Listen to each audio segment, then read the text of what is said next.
자, 이번에는 제목 아직도 모르니? 3차 함수의 삼성질을 가지고 왔는데요.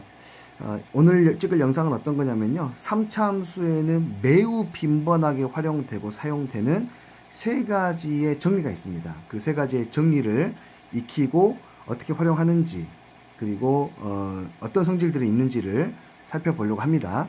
그래서 부제로 3차 함수의 3성질이니까 그냥 33 정리라고 한번 붙여봤어요.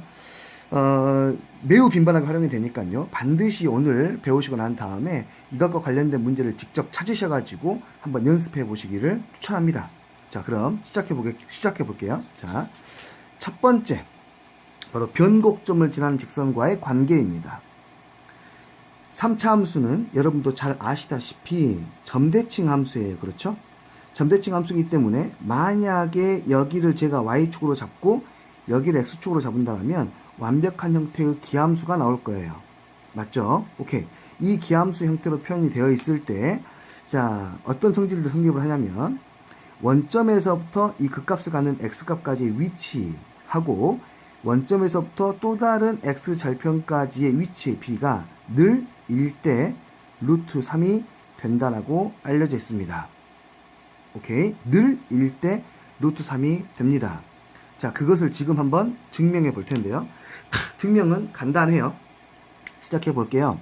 자, 이 함수를 내가 기함수로 표현을 해놨고요. 실제로 모든 3차 함수는 이렇게 움직이고 있을 테지만 이 모든 3차 함수를 선생님이 다 변곡점을, 그러니까 대칭점이죠. 대칭점을 원점으로 박아놓고 난 다음에 생각을 할게요. 그러면 나머지 3차 함수도 자연스럽게 성립하게 되는 거겠죠. 자, 볼게요. 그래서 식을 이렇게 세우고 시작하겠습니다. 기함수니까요. ax 세제곱 마이너스 bx 이런 꼴로 표현해 볼게요. 오케이, 됐죠? 그래서 얘를 정리를 다시 할 건데 어떻게 할 거냐면 최고창의 개수는 묶어버릴게요. 묶어버리면 x의 세제곱에 마이너스 a분의 b가 될 텐데 a분의 b도 결국에는 이무의 함수이기 때문에 얘도 제가 그냥 3p라고 잡아버릴게요. 이렇게. 됐나요? 3px라고 잡아버릴게요. 이미 어차피 상수니까요. 됐어요? 자, 이런 상태에서 x절편은 쉽게 구할 수 있죠.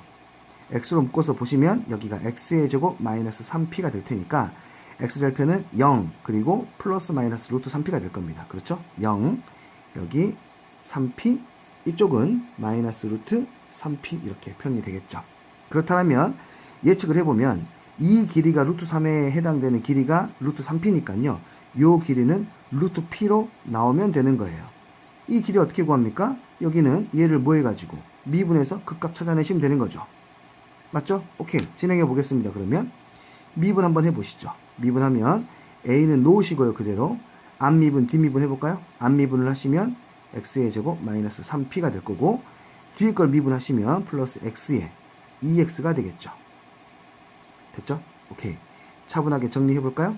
자, x의 제곱에다가 2x의 제곱 3x의 제곱이네요. 그쵸? 하지만 여기 3p까지 있으니까 이걸 다시 3으로 묶어내면 x의 제곱 마이너스 p가 되겠죠. 다시 말해서 미분계수가 0이 되는 곳의 위치는 루트 p 마이너스 루트 p라는 것을 확인할 수가 있겠네요. 이렇게. 이해됐나요? 오케이. 이런 식으로 볼 수 있습니다. 이 함수는 주로 이럴 때 사용을 많이 합니다. 보시면 2차항의 개수가 없잖아요. 상수항이 있다 하더라도 이 함수는 그대로 위아래로 움직일 수 있는 상태이기 때문에 이 그래프는 깨지지 않고 움직임을 확인할 수 있을 거예요. 맞죠? 그리고 두 개의 값을 가질 때요. 자, 그때 말이죠. 만약에 이렇게 나왔다고 할게요.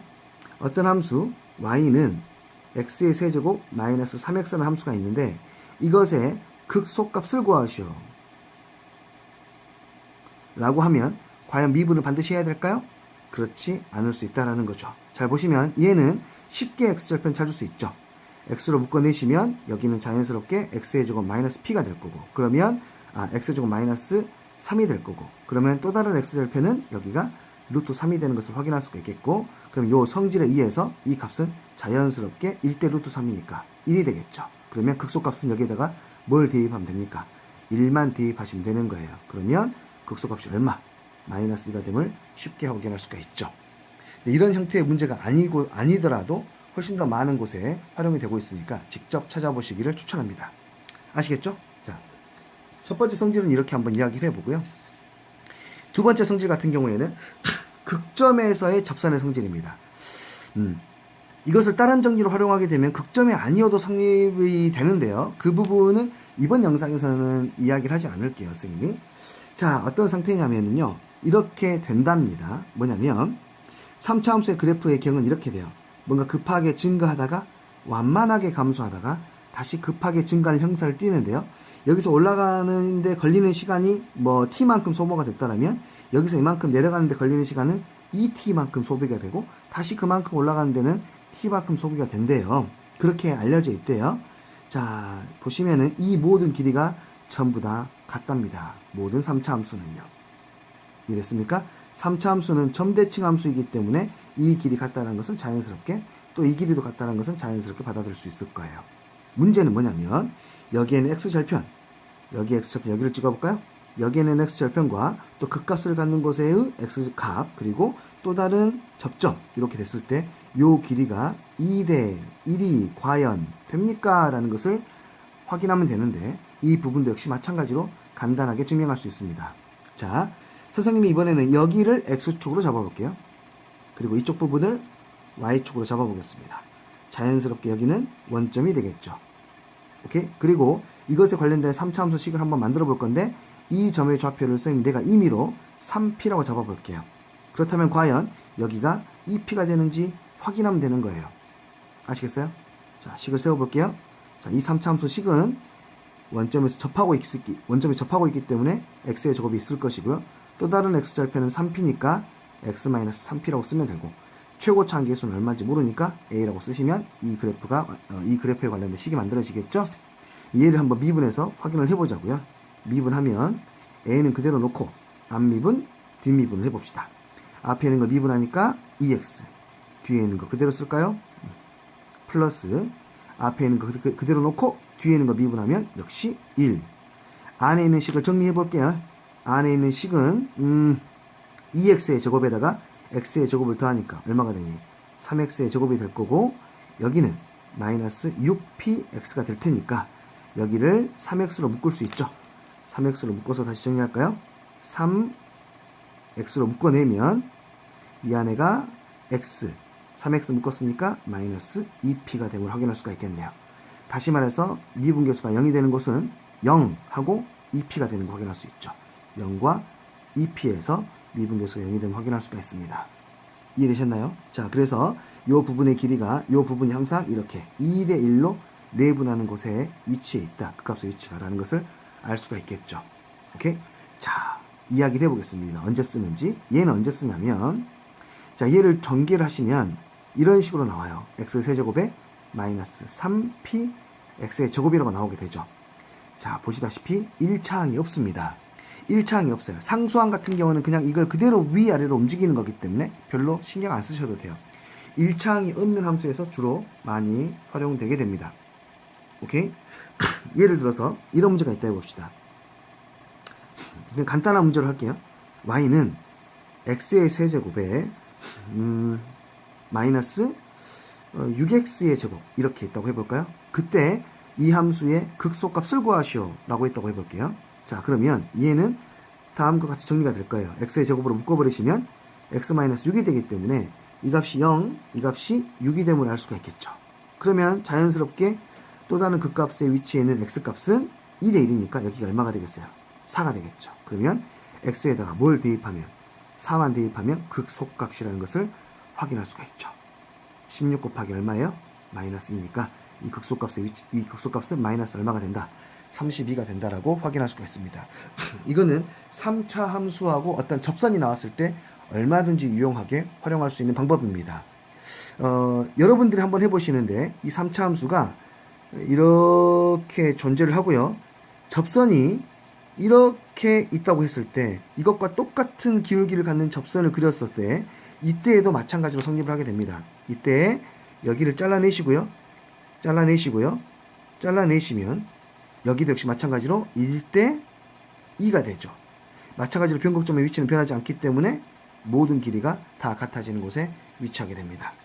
아시겠죠? 오케이. 이런 부분들 한번 응용해서 정리해 보시기 바랍니다. 자, 세 번째. 마지막 겁니다. 사실 이것보다도 더 많이 있습니다만은 가장 중요한 세 가지만 먼저 정리해 드리도록 할게요. 그 외의 것은 내가 추가적으로 영상을 올리도록 하겠습니다. 네, 언제가 될지 나도 잘 모르겠어요.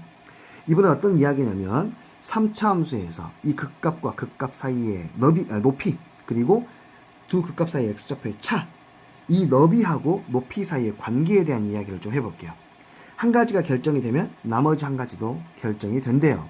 자, 어떻게 되냐? 결론부터 이야기를 하면 이 너비를 만약에 내가 d라고 하고요, 높이를 h라고 하면은 다음의 관계식이 성립한대요.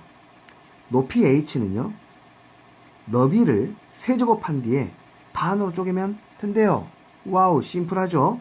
단 3차 함수의 최고차항의 개수가 a가 있을 때에는 그 a만큼 곱해주셔야 돼요. 3차 함수의 최고차항의 개수든 2차 함수도 마찬가지로 최고차항의 개수는 어떤 역할을 하냐면 전체적으로 함수를 위아래로 늘리는 역할을 해요. 그러니까 ab만큼 늘렸기 때문에 위아래가 이 높이가 더 벌어진다고 생각하시면 되겠습니다. 오케이? 이것도 가볍게 증명해 보도록 할까요? 자, 아까 배웠던 걸 한번 써먹어 보시죠. 여기를 내가 x축, 여기를 y축이라 잡아볼게요. 자연스럽게 여기는 원점이 될 것이고, 아까처럼 식을 잡아볼게요. 그러면은 이 너비가 d니까요, 여기서부터 여기까지가 d니까 아까 배운 대로 여기는 2대 1이 될 거 아닙니까? 그러면 여기의 x좌표는 여기가 d니까 여기는 2대 1이 되니까 2분의 3d가 되겠죠. 그러면 이 함수의 식은 다음과 같이 만들 수 있겠네요. a의 x의 제곱 x-2분의 3d라고 만들 수가 있겠네요. 그때 높이는 여기에서 극소값만 찾으면 되잖아요. 그쵸? d만 대입하시면 되는 거예요. y는 x에다가 d를 한번 대입해 볼까요? 그러면 어떻게 나옵니까? d의 제곱이 나오고요. d를 대입하니까 d-2분의 3d니까 2분의 1 d가 되겠죠. 물론 부호는 마이너스네요.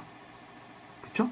그러면 이때 극소값이 a의 2분의 d의 세제곱, 다음과 같이 표현이 되겠네요. 이쁘지가 않네요. 마이너스 1이 있고요. 근데 역시 높이는 내가 절대값을 이야기하는 거기 때문에, 양의 값을 이야기하는 거기 때문에 여기에 절대값만 씌워주시면 되겠죠. 그러면 h라고 하는 것은 여기에 절대값을 씌운, 조금 내 이쁘지 않게 썼는데요, d의 세제곱, 이 너비를 뭐한 거? 세제곱한 것을 반으로 쪼갠 뒤에 얼마만큼 보정을 해주면 됩니까? 최고차항의 개수만큼 보정을 해주시면 됩니다. 여기가 1이라면 단순하게 그냥 이 너비의 세제곱을 반으로 쪼갠 것이 바로 높이가 되겠죠. 여러분이 가지고 있는 교재에 한번 뒤져보세요. 꽤 많은 문제들이 이것들을 활용할 수 있습니다. 이건 뭐라고요? 너비를 알면 높이를 표현할 수 있는 거예요. 너비가 만약에 k에 관한 식으로 표현됐으면 높이도 k에 관한 식으로 표현할 수가 있는 거겠죠. 알겠죠? 한번 활용해 보시고 잘 써먹어 보시기 바랍니다. 아시겠죠? 오케이. 오늘도 후회 없이